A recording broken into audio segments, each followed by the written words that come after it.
종교라는 게 무엇인가요? 종교. 여러 가지 우리가 알고 있는 종교에 대한 의미들이 있지만 사전에서는 뭐 이렇게 정의를 하고 있네요. 신 또는 초인간적 존재를 우주와 사람의 지배자이며 인도자로 믿고 복종하면서 일정한 의식을 통하여 예배하며 일정한 윤리나 철학의 기본으로 삼는 것. 또 다른 정의는 인간을 초월한 절대적인 존재 또는 힘을 믿고 그것을 숭배하며 교리와 의식을 따르는 문화 현상. 이 종교가 무엇인가라고 이야기한다면 뭐 이런 의미 안에서 우리가 정리를 할 수 있을 겁니다. 그러면 기독교는 종교인가요? 여기에서 정의하는 내용들을 살펴보면 언뜻 보면 맞는 말 같습니다. 기독교도 하나의 종교인 것처럼 보이죠. 근데 기독교인으로서 우리는 기독교가 종교라고 이야기하지 않죠. 기독교는 진리이죠. 하나님은 유일하신 창조주이시고 예수 그리스도는 유일하신 구원자이시죠. 기독교는 그래서 이 세상의 유일한 참된 이치, 진리인 것이죠. 그런데 종종 기독교를 종교로 여기는 기독교 신자들도 많이 있습니다. 기독교를 종교로 그렇게 받아들이게 될 때, 그러면 어떤 현상들이 일어나게 될까요? 다른 종교의 신자들처럼 신앙생활을 하게 되죠. 불교 신자들은 절에 가서 불상 앞에 절을 하죠. 108배를 하기도 하고 3000배를 하기도 하고 뭐 100일 기도, 1000일 기도 이런 것들을 이제 하게 됩니다. 이슬람 신자들은 무슬림들은 하루 5번씩 정해진 시간에 메카를 향해서 바라보고 그쪽 방향으로 기도를 합니다. 라마단 기간엔 해가 떠 있는 동안 금식을 하고 금욕을 행하죠. 옛날 우리 조상들은 토속신앙, 우리 한국에서 쭉 전해져 내려오던 그런 토속신앙을 가지고 있었죠. 그래서 곳곳에 있는 신들을 위해서 많이 빌었죠. 이른 새벽에 맑은 물, 정한수를 떠놓고 비나이다, 비나이다를 하기도 했었고, 큰 일을 시작하기에 앞서서 고사를 지내던 것도 이전부터 해오던 일들이었죠. 마을 입구나 길목에 장승이나 솥대를 세워두는 것 역시도 그런 토속신앙에서 나온 행위들이었죠. 이게 종교 행위들이죠. 방금 말씀드린 그런 사례들이, 그런 예들이 종교 행위들입니다. 우리가 아는 종교는 그런 거죠. 그리고 세상 모든 사람들이 생각하는 종교와 종교 행위는 이런 것들입니다. 그래서 기독교를 종교로 여기고 신앙생활을 하는 사람들은 불교 신자처럼 무슬림처럼 토속 신앙을 섬기는 이들처럼 그렇게 하나님을 숭배합니다. 하나님께 예배와 기도와 찬양을 통해 공을 들여서 그분의 환심을 사서 내세를 보장받고 현실의 문제를 해결하여서 두려움에서 벗어나 평안을 얻고자 하게 되는 거죠. 그래서 예배를 빠지지 않고 나와야 하고 새벽 기도, 철야 기도를 빠지지 않고 해야 하고 1000번째 헌금을 드리기도 해야 하는 것이죠. 이것이 기독교를 종교로 여길 때 나타나는 행위들입니다. 그리고 실제로 우리 믿음의 선친들은 그렇게 신앙생활들을 해 오셨습니다. 정성을 다해 신앙생활을 하셨죠.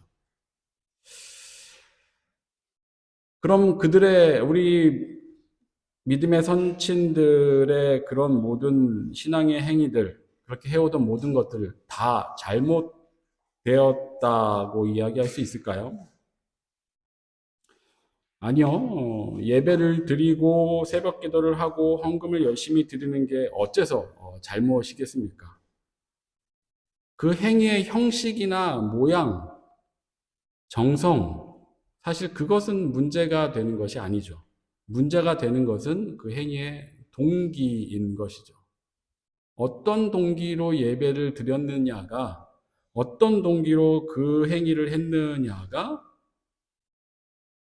종교인지 진리인지를 구분하게 된다라는 겁니다. 불교 신자, 무슬림 토속 신앙을 믿던 우리 조상들, 그들의 그런 종교적 행위를 통해 그들이 얻고자 했던 것은 무엇인가요? 그들의 문제들을 해결받고자 했던 것이죠. 걱정, 염려, 두려운 일에 대해서 또 불확실한 내세에 대해서 보장을 받고 안심하고 편안해지고 싶은 것이죠. 그래서 그들이 숭배하는 신에게 공을 들여 그 문제를 해결받고 두려움에서 벗어나 궁극적인 평안을 얻고 싶은 것이 그들의 마음입니다. 여기서 핵심은 공을 들인다는 것이죠. 신의 마음에 들기 위해서 정성을 다한다는 것. 그것이 이제 문제인 겁니다. 마찬가지로 기독교 신자의 신앙 행위가 그들과 같은 종교 행위가 되는 경계는 그 동기가 하나님께 공을 들이는 자세, 하나님의 마음에 들기 위한 신앙 행위를 하게 되는 경우에 종교 행위가 된다라는 겁니다.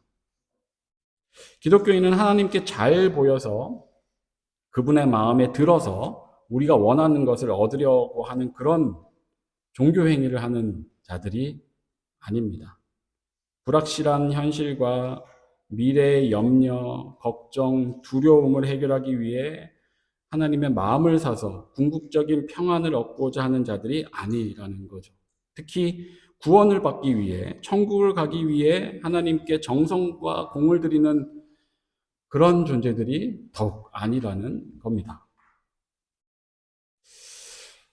이게 별거 아닌 것처럼 들릴 수도 있는데, 이게 뭐 그렇게까지 큰 차이가 있는가라고 들리시는 분들, 그래도 하나님께 마음을 다하면 하나님께서 좋아하시겠지라고 생각하시는 분들, 여전히 하나님께 공을 들이고 정성을 들이는 게 중요하다라고 생각하고 있으시다면, 한 말씀 더 거기에 드리자면, 그런 마음으로 신앙생활을 하는 것은 예수 그리스도의 십자가의 공로 자체를 무의미하게 하는 것입니다.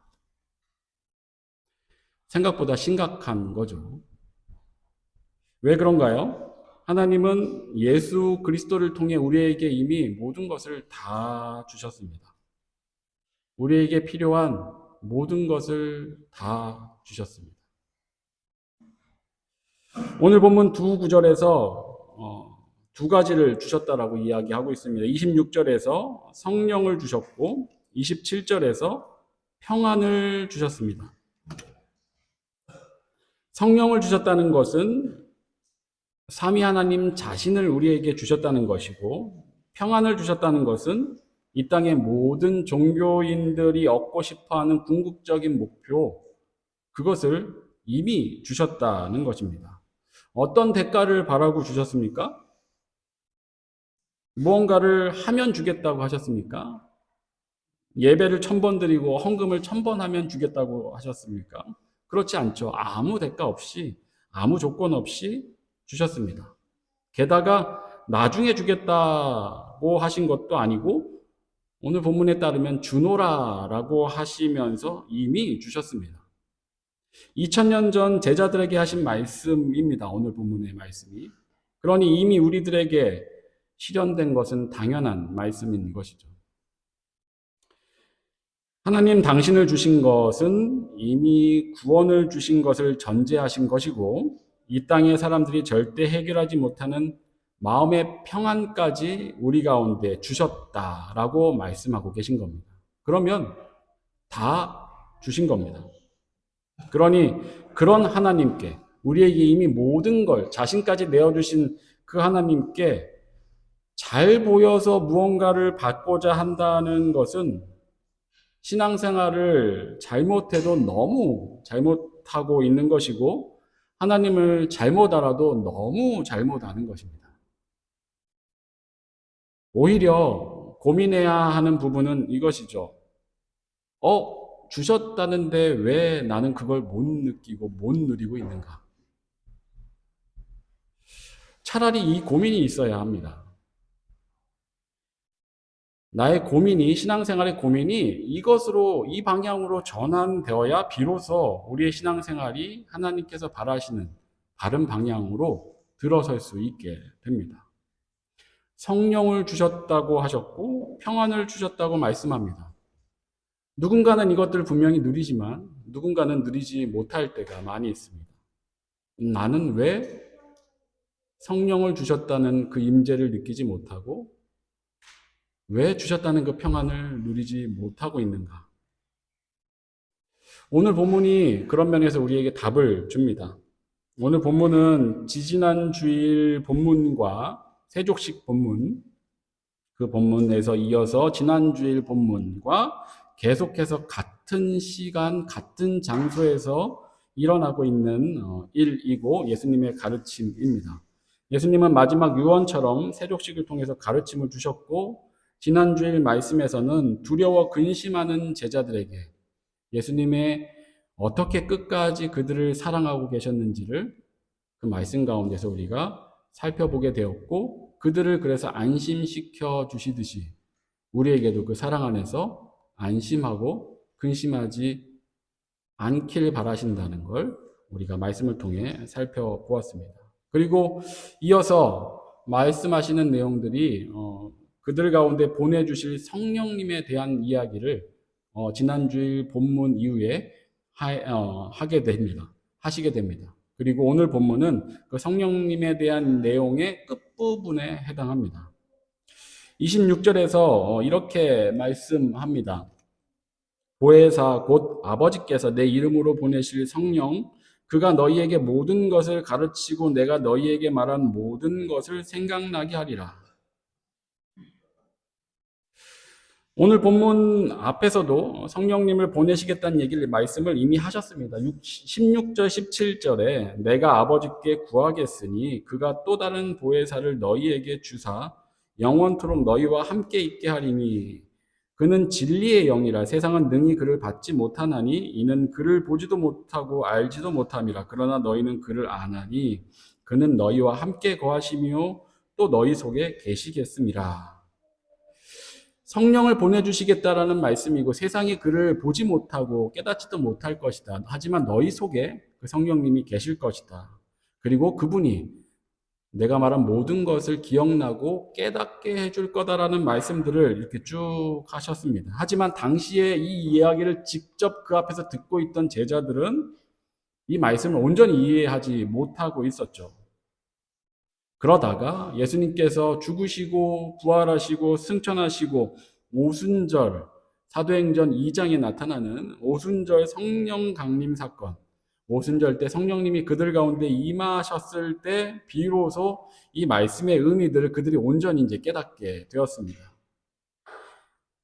말씀하신 그대로 그들 가운데 그 일들이 일어나게 된 것이죠. 성령님이 제자들 가운데 임하시자 제자들은 예수님께서 말씀하신 대로 예수 그리스도를 통한 하나님의 구원의 역사를 밝히 깨달아가기 시작했습니다. 17절 말씀대로 세상은 성령님의 임재를 보지도 못하고 알지도 못하였습니다. 하지만 제자들 가운데 그 성령님이 그들과 함께 거하심을 그들이 깨닫고 알게 되었습니다. 그런데 여기서 우리가 오늘 말씀 주제와 관련하여서 짚어야 할 중요한 포인트는 그 제자들 가운데 성령님이 거하신 것을 그들이 어떻게 깨달았는가 하는 겁니다. 너무나 당연스럽게 그들은 성령님이 그들 가운데 임재하고 계신 걸 그들이 깨달았는데 그것을 그들이 어떻게 깨달았는가 하는 겁니다. 그들에게 초자연적인 이상현상이 발생하고 그들 가운데 어떤 신접한 행위들이 나타남으로 그들이 성령님이 임재하셨다라고 깨닫게 되었습니까? 물론 사도행전 2장에서는 제자들 머리 가운데 불의 혀 같은 것들을 통해서 초자연적인 현상이 나타나기도 했고 흔히 알고 있는 방언, 그들이 각 나라 사람들의 말로 하나님의 말씀을 선포하는 일들이 발생함으로써 초자연적인 현상을 통해 성령님이 그들 가운데 임했다라고 볼 수도 있을 것입니다. 하지만 그거는 초반에 처음에 일어났던 일이고 제자들은 결코 이 두 가지 초자연적인 현상에 포커스를 맞추어 성령의 임재를 확신하고 있지 않았었습니다. 그들의 이후의 모든 행보에도 성령님이 함께 계시는데 그런 현상을 통해 그들이 성령님의 임재와 거하심을 확인하면서 그 길들을 걸어가지 않았다라는 겁니다. 도리어 26절의 말씀처럼 그들이 예수님의 가르침 안에서 하나님의 말씀의 의미들을 밝히 깨닫게 되므로 성령님이 그들 안에 거하시는 것을 알게 되었습니다. 보혜사 곧 아버지께서 내 이름으로 보내실 성령, 그가 너희에게 모든 것을 가르치고 내가 너희에게 말한 모든 것을 생각나게 하리라. 그들은 예수님의 말씀의 의미를 이때 경험하게 된 것입니다. 이 말씀의 의미를. 그리고 그 말씀에 대한 깨달음들을 통해 성령님이 그들 가운데 임재하심을 그들이 충만하게 깨닫고 알게 된 것입니다. 제자들은 3년간 예수님과 동행했던 이들이죠. 예수님과 3년간 물론 제자들 각자마다 조금씩 시기 차이는 있겠지만 3년 동안 예수님과 교제와 사귐을 이뤘었던 이들입니다. 그게 제자들이죠. 그런데 만약 예수님의 가르침을 예수님과 동행함으로 그렇게 삶으로 배우는 시간들, 그런 3년의 시간들이 그들에게 없었더라면, 그랬다면 성령님이 임하셨을 때 어떤 일이 일어나게 되었을까요? 예수님을 전혀 모르는 이들에게 성령님이 그렇게 임하시지는 않았을 겁니다. 하지만 우리의 이해를 돕고자 가정한다면 그들이 예수님을 전혀 모르고 예수님과 사귐이 전혀 없고 그분의 가르침도 전혀 몰랐었다면 성령님이 그들 가운데 임했을 때 어떤 일이 일어났을까요? 자동적으로 하나님의 모든 구원 역사를 그들이 밝히 다 알게 되었을까요? 26절에 그가 너희에게 모든 것을 가르치고 라고 예수님께서 말씀하셨으니까 그들이 아무것도 몰랐어도 밝히 다 알게 되었을까요? 글쎄요. 그럴 거면 성경책을 우리에게 왜 주셨을까요? 신자들이 성령님 임하셨을 때 몰랐던 것도 자동적으로 다 깨닫고 알게 될 거면 성경책이 우리에게 왜 필요할까요? 그러므로 이 말씀의 의미는, 오늘 본문에 있는 그 말씀의 의미는 전혀 몰랐던 것도 다 자동적으로 알게 된다는 의미가 아니라 예수님의 가르침이 기억나고 그 말씀의 의미들이 바르게 깨달아지게 된다라는 의미의 말씀인 것이죠. 그렇다면 성령님의 임재는 예수님과의 교제의 경험 위에서 예수님을 아는 만큼 누려지게 된다는 결론을 우리가 얻을 수 있게 되는 것입니다. 정리하면 성령님의 임재를 우리가 느끼고 누리는 것은 예수님과의 교제 위에서, 하나님과의 교제와 사귐 위에서 얻게 된다는 것입니다. 오늘날 우리에게는 하나님 말씀에 대한 배움과 그 말씀에 대한 고민, 씨름, 그리고 삶에서 부딪히고 경험해온 그런 하나님과의 교제의 경험들, 그런 것들이 토대가 되어서 그 모든 배움과 경험들이 성령님의 조명하심으로 밝히 깨달아 알아지게 되는 순간들, 그 순간들을 통해 성령의 임재를 우리가 경험하게 또 누려가게 된다라는 것입니다. 그러니 하나님과의 교제와 경험, 말씀에 대한 고민, 묵상, 씨름, 기도하며 하나님께 매달리던 그런 일들, 하나님과 신앙 안에서 어떤 일어났었던 추억이나 에피소드들, 그런 것들이 쌓이면 쌓일수록 성령의 임재를 신자는 더욱 풍성하게 누려갈 수 있게 되는 것입니다. 그래서 우리가 예배를 드리는 겁니다. 그래서 우리가 기도를 하고 그래서 우리가 찬양을 하는 것이고, 그래서 기도회로 모이는 것입니다. 그래서 우리가 매일 큐티를 하는 것이고, 그래서 우리가 누린 그 은혜를, 말씀에서 누린 은혜를 소모임을 통해 나누는 것입니다. 그래서 가정에서 가정 예배를 같이 드리자고 또 하는 것이고요. 그렇게 하나님과의 교제의 경험을 늘려가며 하나님을 성령의 도우심 안에서 더 잘 깨달아가기 위해 우리가 신앙생활을 하는 것입니다. 종교행위하고는 완전히 다른 것이죠. 그러므로 우리가 신앙의 행위들을 하는 것은 그거 안 한다고 하나님께 혼나기 때문도 아니고, 그거 잘해서 하나님께 잘 보이기 위함도 아닌 것입니다. 그 모든 신앙의 행위를 통해 주님과 동행하려고 애쓰면 애쓸수록, 그런 시간이 많아지고 경험이 많아질수록 우리가 성령의 임재 안에서 주어지는 은혜를 더욱더 풍성하게 누리게 되는 것입니다. 그러니 그런 애씀이 전혀 없이 주일 예배만 드리고 많은 신앙생활은 성령님이 내 안에 계시는 것을 느끼고 누릴 기회가 늘어나게 하겠죠. 매주일 예배를 드리니. 하지만 하나님과의 에피소드가 적은 만큼 기회가 적어지게 된다라는 것입니다. 27절에서 주신다고 약속하신 평안도 마찬가지입니다.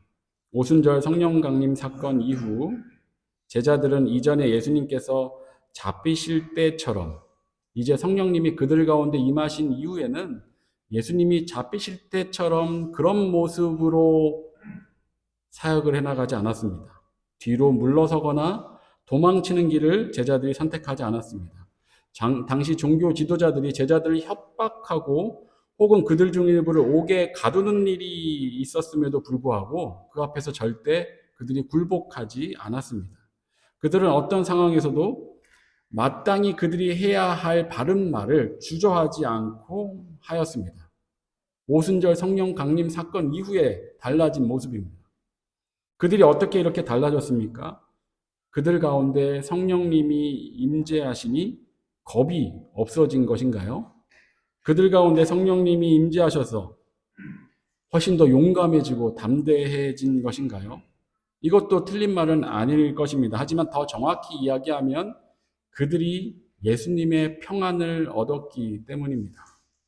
27절에 예수님은 그들에게 평안을 주겠다라고 하셨는데, 그냥 너희 마음에 평안이 생길 거다라고 말씀하신 것이 아니라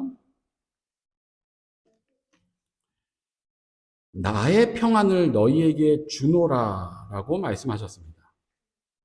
예수님은 예수님의 평안을 그들에게 주신 것입니다.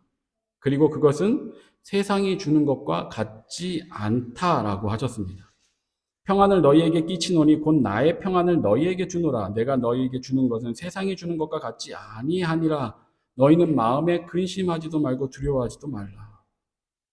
그 예수님의 평안은 제자들 마음 가운데서 만들어진 평안이 아니라 예수 그리스도의 영이신 성령님과 함께, 성령님이 그들 가운데 임재하면서 그와 함께 그들 가운데 주어진 것이었습니다.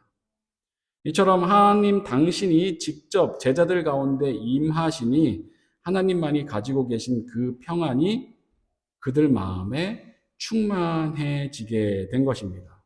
그로 인해 제자들은 담대해졌습니다. 애써 무언가를 더 용감하게, 더 담대하게 행하려고 했던 것이 아니라 그들 가운데 하나님의 평안이 가득했기에 눈에 보이는 모든 힘과 권력과 두려운 상황 앞에서도 잠잠하고 평안할 수 있었던 것입니다.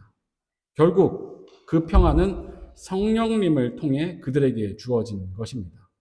그러면 그들은 예수님과의 사귐과 교제가 있은 이후에 그 경험 위에 성령의 임재를 통해 충만함을 더욱더 잘 경험할 수 있었던 것이고, 그렇게 성령의 임재를 통해서 깨닫고 알게 된 만큼 하나님께서 주시는 그 평안을 분명하게 경험하게 될 수 있었다라고 정리할 수 있게 되는 것입니다. 우리가 성령의 임재를 충만하게 누릴 때 우리 가운데도 그와 같은 평안이 함께 누려지게 되는 것입니다.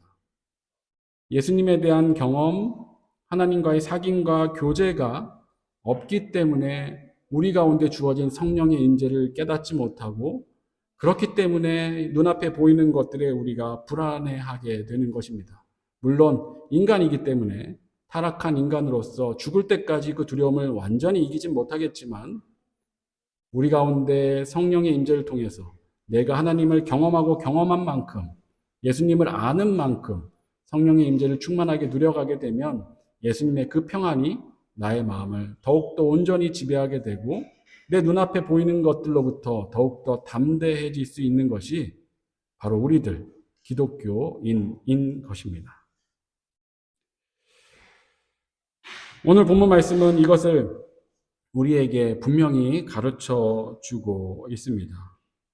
우리 신앙생활에 신앙생활을 하면서 고민이 없으신 분은 없으실 겁니다. 하지만 그 고민이 바르게 설정되면 좋겠습니다. 하나님은 우리에게 이미 하나님 자신과 하나님만의 평안을 조건 없이 내어주셨습니다. 우리는 그것을 충분히 누릴 수 있는 하나님의 자녀의 자리에 있습니다. 그럼에도 불구하고 여전히 성령의 임재와 하나님의 평안을, 예수님의 평안을 누리지 못하고 있다면 그것은 내가 아직 하나님을 많이 모르기 때문입니다. 하나님과의 사귐과 교제가 부족하기 때문입니다. 말씀에 대한 묵상과 씨름과 고민과 하나님 안에서 신앙생활을 해갈 때 있었던 여러 가지 추억과 에피소드들이 아직은 부족하기 때문인 것입니다.